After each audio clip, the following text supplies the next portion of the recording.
Hello, lovelies. I haven't been here to St. Anthony's in a really long time, since my reconstruction surgery back in last January. So it's been almost a year since I've been here for my mastectomy reconstruction and my breast lift, and even longer since my actual mastectomy. But I'm here today to see Dr. Pai, my surgeon, just to cover all my bases and find out if I'm a candidate for surgery in any way, shape, or form. I am looking forward to hearing what she has to say about my PET scan, and hopefully it'll just keep continuing to build on positive news and reinforcement that my cancer is gone. And I'm a little scared she's gonna say have a drastic surgery, and I have no idea if there's any kind of surgery that's not very invasive. So we will find out. To be continued. Good visit. No surgery for me, so I'll tell you more later. Hello, lovelies. I am done with my appointment with Dr. Pai, my surgeon, and just as I suspected, she honestly feels that surgery at this point would be much more of a risk than a benefit. It's very invasive because it's alongside the medial part of the implant, which is all of the tissues and fat and everything that's like holding the implant in right here.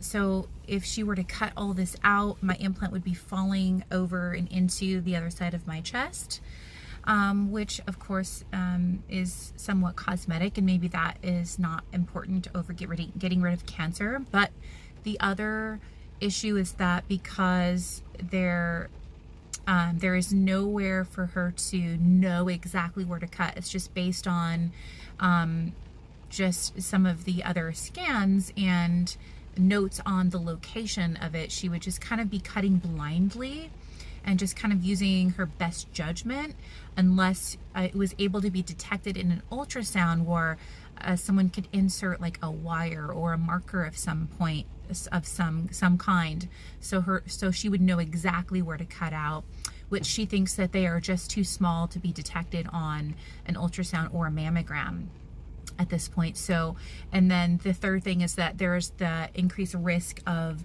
exposing the implant. Also always increases the risk of implant infection. So based on those three things, and because I do have some other methods of treatment that could finally get rid of whatever may be left, she feels like at this time surgery is not a good option, which is what I suspected. But I just really needed that opinion from her, and also just wanted her to bring her back into the loop with my cancer journey. She's amazing. I really appreciate her. She spent a good hour talking with me, and not a lot of doctors do that. She is very much a fan of me pursuing the proton radiation, and as soon as I got in the car, I double checked on my referral, and which did come through. They actually had called me earlier today and left a message, probably while I was in there talking to Dr. Pai, to schedule that appointment. So I do have that appointment scheduled for a couple weeks from now, and Dr. Pai is very impressed so far with the results of proton radiation and the fact that it can radiate with less damage, avoiding the lungs and avoiding the heart. So specifically for recurrences in left side breast cancers like mine, it can be a really great option. Fingers crossed that it will, if it's a good path for me, that insurance will cover it. So excited to hear that Dr. Fang at Seattle Cancer Care Alliance, the SCCA in Seattle, it looked at my case and thinks that I would be, I think, a good candidate, and I have that appointment set, and those are my next steps. So this, yeah, no surgery right now, which is good. I don't want to be cut open again, so I will keep you posted on my chat with Dr. Fang, and maybe I'll wait to put this video out and include all of that in there too. So we'll see. Anyways, peace and love. Hello, lovelies. Another coming to you from my car video. Seems to be the only place I have privacy these days.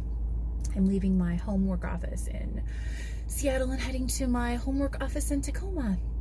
So I had a very long phone consult with a proton radiologist today at the SCCA, the Seattle Cancer Care Alliance, which is actually right around the corner here in East Lake Union, Seattle.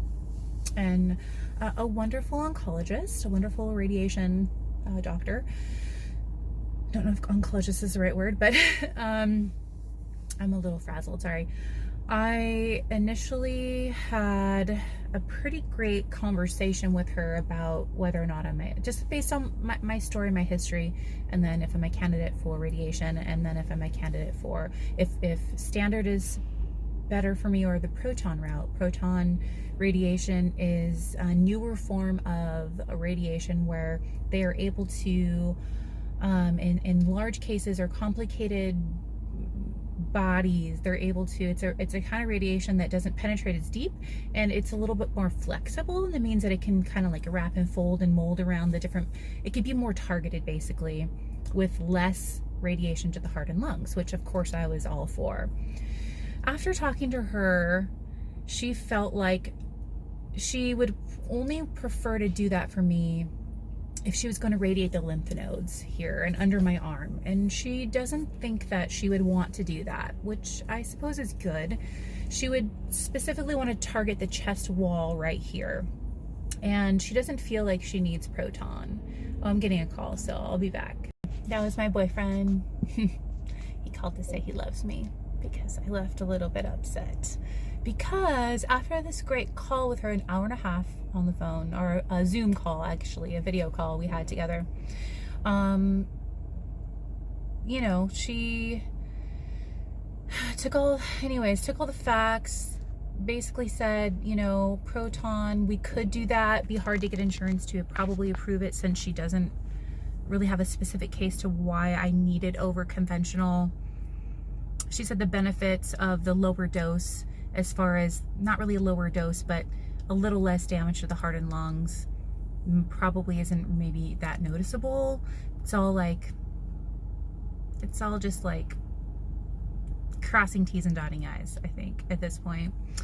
But I could do it if insurance denies it. They have a flat rate. They do it for 10 grand basically, and then they go into a rebuttal, like a reapproval process where they try to get it resubmitted, and it could take like a year for the approval to come in. So if it doesn't come in, you end up still paying that 10 grand, but if it does, then you end up getting that back, which is like way cheaper than the actual cost. They charge insurance companies $150,000 to do that radiation. So 10 grand is like a drop in the bucket, but which makes me think it probably only costs 10 grand to do it, and there's a bit of inflation there.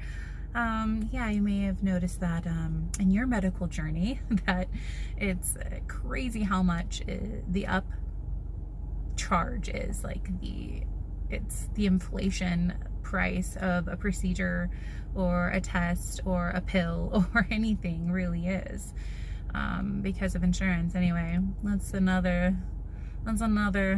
tangent. Anyway, so after getting off the call, the next steps were pretty much, she was going to get me a referral to another oncologist in case I wanted another opinion on chemotherapy, because my oncologist wants me to do 12 more chemotherapies. So I'm open to that, and I know that a lot of the doctors at the SCCA are a little bit more integrative or holistic than other places, so I always want to explore my options. Always, always, always. You've probably learned this about me if you've been following my journey the last almost 3 years. But she called back because she was able to call back Dr. Astrid Morris, who was the original, I don't know if it's okay if I say names here, I don't see why not, called the other radiologist who put in the referral, who originally said I wasn't a candidate for radiation because she doesn't want to radiate anything that's there or that might be there, because they want to radiate microscopic cells. So they want to cut it out and then radiate. That's the goal. So that's why I went and saw my surgeon, Dr. Pai. Oh yeah, I don't think I've updated you on that. I'll insert that video next on that. Or maybe I'll put it before. I'm not sure yet how the editing will go, but you'll know. So I consulted with Dr. Pai, who did my mastectomy in August of 2018. And she felt that it was too risky to do surgery, and she'd be like cutting blind. So I'll put that video in. There's going to be some more information there. So, okay, so Dr. Feng calls Dr. Morris, gets the missing piece of the puzzle. Dr. Morris says, I misunderstood. I am a candidate for radiation, which is confusing because I remember her saying no, because I would have to have surgery first. Anyway, I'm a little confused. But then Dr. Feng said she went and actually looked at the PET imaging. So she had read the report, and we talked about my recent PET scan, but she hadn't looked at the imaging. And after looking at the imaging, she would like me to get a second opinion on having surgery, because she also would prefer me cut out this area right here before she radiates it. So I'm going to get a referral to another surgeon and see what they say. And I'm praying that they also say that it's not a good idea, because I'm not keen on getting surgery again, and I'm not keen on cutting this out and having my implant fall into the middle of my chest. I'd rather just have no implant. And that's a whole nother thing that I would have to tackle with going flat chested on one side. I'm already having a hard enough time having an implant and my boobs not matching, and I have a nipple, and it's still hard. I can't imagine emotionally handling going flat. I know many women do it, and they're better than I am, more secure than I am, and yes, I want to get there. And anyways, I'm not married. I have no husband. I need 2 boobs. I know, that's silly. I'll probably make some comments on that, but whatevs.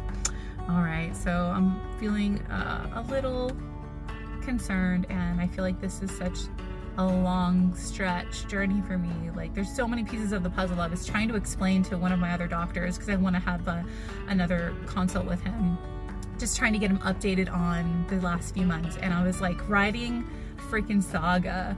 I was like, and then in the middle of writing it, I got the follow-up phone call that she had changed her mind. So now I have to go back and rewrite the saga. Oh. Well, let's see what happens. I am putting all my faith into the universe. It's going to guide me in the right direction. It's going to keep throwing wrenches in there, but I'm going to keep pulling them out. So, all right, I got to drive home. So, people watching me videotape. All right, peace, love, and hair grease. Laters.